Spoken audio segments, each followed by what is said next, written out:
Rail যাত্রীদের জন্য এবার জরুরি খবর। এক সিদ্ধান্ত নেওয়া হয়েছে যার দরুন চাপে পড়তে পারেন রেল যাত্রীরা। বিনা টিকিটে ট্রেনে ভ্রমণের ক্ষেত্রে এতদিন যে অঙ্কের জরিমানা নেওয়া হতো এবার তা দ্বিগুণ বাড়ানো হলো। আগামী 1 জুলাই থেকে লাগু হবে নতুন নিয়ম। রিপোর্ট অনুযায়ী রেলমন্ত্রক টিকিট ছাড়া ভ্রমণের জন্য সর্বনিম্ন জরিমানা 250 টাকা থেকে বাড়িয়ে 500 টাকা করেছে। এই নতুন নিয়ম 2026 সালের 1 জুলাই থেকে দেশব্যাপী কার্যকর হবে। রেলওয়ে বোর্ড সমস্ত রেলওয়ে জোনকে নতুন নিয়ম সম্পর্কে অবহিত করে একটি আদেশ জারি করেছে।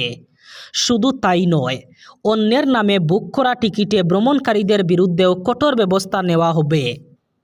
রেলের নিয়ম অনুযায়ী কোনো যাত্রী অন্যের নামে বুক করা টিকিটে ভ্রমণ করতে গিয়ে ধরা পড়লে তার টিকিট বাজেয়াপ্ত করা হবে। যাত্রীর কাছ থেকে সম্পূর্ণ ভাড়ার পাশাপাশি অতিরিক্ত কমপক্ষে 500 টাকা জরিমানা আদায় করা হবে। যাত্রী জরিমানা দিতে অস্বীকার করলে মামলাটি আদালত পর্যন্ত গড়াতে পারে। যারা অনুমতি ছাড়া ট্রেনে এবং রেল স্টেশনে পণ্য বিক্রি করে যাত্রীদের কাছে কিছু কেনার জন্য অনুরোধ করে, তাদের বিরুদ্ধে রেল কর্তৃপক্ষ নিয়মকানুন আরও কঠোর করেছে। নতুন নিয়ম অনুযায়ী এই ধরনের ক্ষেত্রে 2000 টাকা পর্যন্ত জরিমানা করা যেতে পারে। জরিমানা দিতে কেউ ব্যর্থ হলে 3 মাস পর্যন্ত কারাদণ্ড এবং 5000 টাকা পর্যন্ত জরিমানা অথবা উদয়দণ্ড হতে পারে। বারবার এই অপরাধ করলে 1 বছর পর্যন্ত কারাদণ্ড হতে পারে। 26 দিনের কর্মসূচি নিয়ে আগামী 6 জুলাই থেকে শুরু হচ্ছে অসম বিধানসভার বাজেট অধিবেশন, যা চলবে 21 জুলাই পর্যন্ত। তবে বিধানসভা বসবে 16 দিন।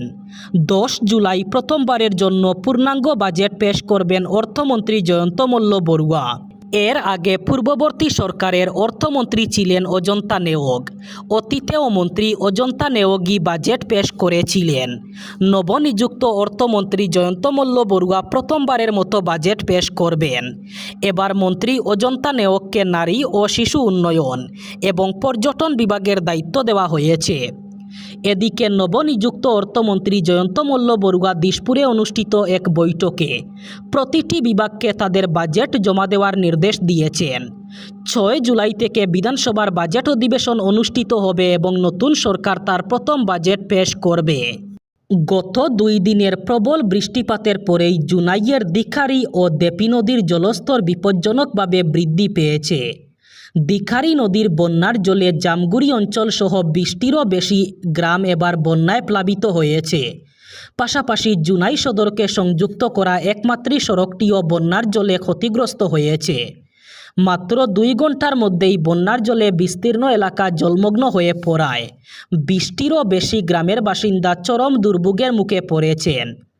নিরাপদ আশ্রয়, খাদ্য এবং গবাদি পশুর খাদ্যের সংকট সহ একাধিক সমস্যা সৃষ্টি হয়েছে। স্থানীয় বাসিন্দাদের অভিযোগ, অরুণাচল প্রদেশে হওয়া ভারী বৃষ্টিপাতের জেরে দিখারি নদীর জল দ্রুত বৃদ্ধি পেয়ে জামগুড়ি সহ বহু গ্রামকে বন্যা কবলিত করেছে।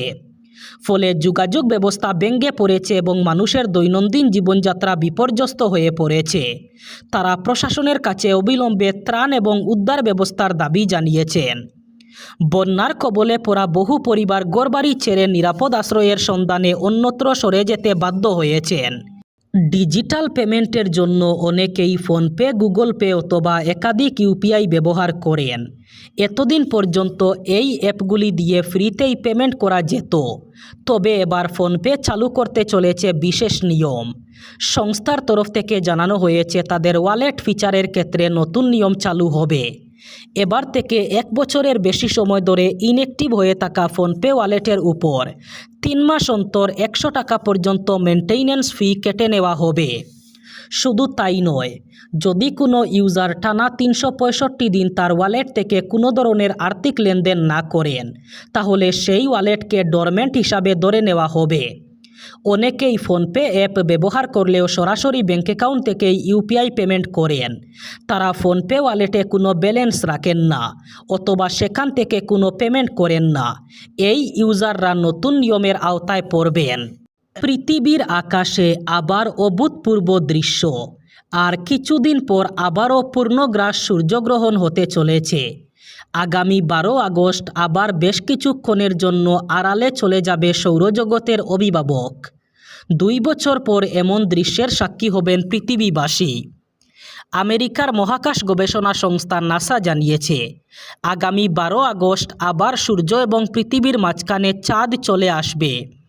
পৃথিবীর উপর এমনভাবে ছায়া ফেলবে যাতে পৃথিবীর বেশ কিছু জায়গায় সূর্যের আলো এসে পড়তে পারে না, অর্থাৎ ওইসব অঞ্চলে সূর্যের আলো এসে পড়বে না একেবারেই। এভাবেই পূর্ণগ্রাস সূর্যগ্রহণ হয়। নাসার তথ্য অনুযায়ী আগামী 12 আগস্ট গ্রিনল্যান্ড, আইসল্যান্ড, উত্তর স্পেন এবং পর্তুগালের উত্তর পশ্চিম অঞ্চলের মানুষজন পূর্ণগ্রাস সূর্যগ্রহণের সেই দৃশ্য চাক্ষুষ করতে পারবেন। ওই সময়ে পুরোপুরি আড়ালে চলে যাবে সূর্য। দিনের বেলাতেই রাতের মতো আঁধার নেমে আসবে। স্থানীয় সময় দুপুর 1টার আশেপাশে গ্রহণ শুরু হবে বলে খবর। আংশিক সূর্যগ্রহণের ক্ষেত্রে পুরোপুরি আড়াল হয় না সূর্য। 12 আগস্ট পৃথিবীর বেশ কিছু জায়গায় আংশিক সূর্যগ্রহণ দেখা যাবে। সেই তালিকায় রয়েছে ইউরোপ, আফ্রিকা এবং উত্তর আমেরিকার কিছু অঞ্চল।